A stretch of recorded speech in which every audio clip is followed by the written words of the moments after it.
Hello and welcome. In this scratch coding gaming tutorial, we're going to add something which is really fun to our game, and that is a game over screen. Okay, so at the end of the game, when the person loses or the time is up, then an announcement will come up on the screen, game over. Okay, so you can see here that this game has that now. You see, it's got a timer, got a countdown.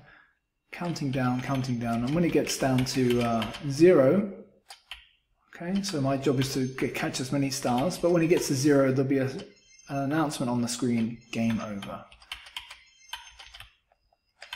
I've got 9 points, I've got 10 points, but game over. Okay, so you can add that to pretty much all games can have a game over screen, and it's a nice little feature just to add to it. So how do we do it? Well, let's have a look.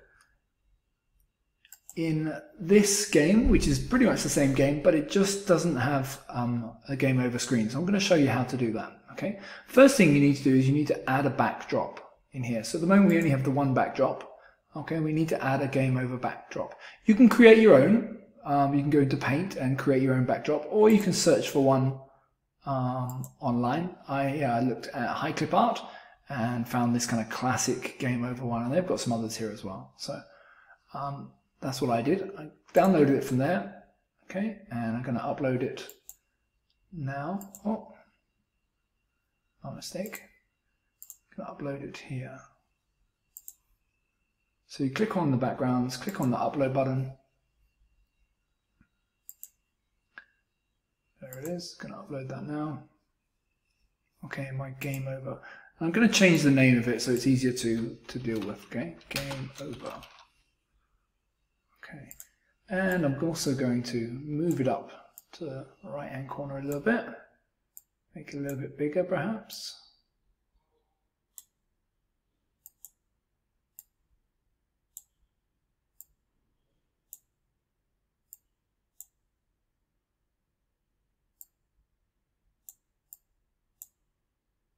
Okay, and then also you can add a great. And also you can add like a color to it as well, because otherwise it would just be transparent. So I'm going to add a background color to mine as well.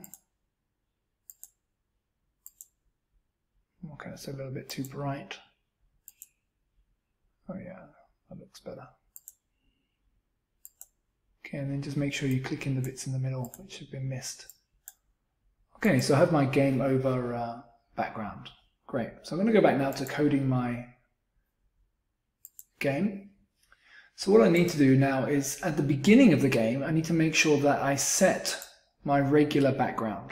Okay, so when I start my game the score goes to 0, but before that I'm going to have my regular background, which is that one there. Let's just check that works. Okay, great. Okay, good. Now adding the game over background. So somewhere in the game there'll be something that ends the game, okay? End all, okay? So you need to find that, or stop all, sorry.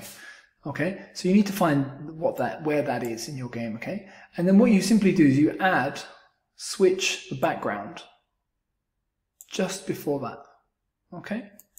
I'm going to switch it to game over. And it's really as simple as that, okay? It's also good to add a sound. It's kind of fun to add a sound at this time. So let's see what sounds we've got. We have some blues sounds, so let's do the blues. Okay, great. So it's also going to play the blues sound as well. So it's going to switch to the drop background, and it's going to play the blues sound, and then it's going to stop it. Okay, and it's that simple. So here we go. Let's play this game now. Okay, I'm catching my stars.